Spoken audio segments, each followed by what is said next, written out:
देशाच्या स्वातंत्र्य लढ्यात सहभागी क्रांतिकारकांनी गारगोटी कचेरीवर हल्ला केला होता. यावेळी 7 क्रांतिकारकांना हौतात्म्य आलं होतं. या क्रांतिकारी इतिहासाची साक्षीदार असलेल्या कचेरीचं जतन आणि संवर्धन व्हावं अशी मागणी होतीये. गारगोटी इथं आलेले खासदार शाहू महाराज छत्रपती यांनी या कचेरीची पाहणी केली.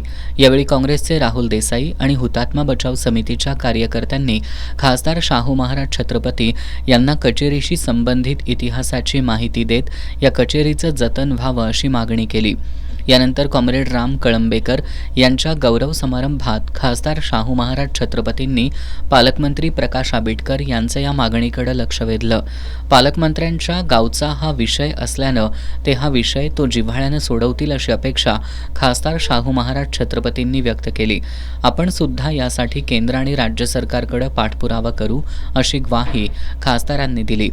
यावेळी शिवसेनेचे संपर्क प्रमुख विजय देवणे, सरपंच प्रकाश वासकर, कॉम्रेड सुभाष लांडे, उमेश नारकर, मधुकर देसाई, राहुल देसाई, नंदकुमार मोरे, ज्येष्ठ पत्रकार डॉक्टर सुभाष देसाई, शामराव दादा देसाई, माजी सरपंच राजू काझी, सतीशचंद्र कांबळे यांच्यासह हुतात्मा बचाव समितीचे कार्यकर्ते आणि विविध पक्षांचे नेते मंडळी उपस्थित होते.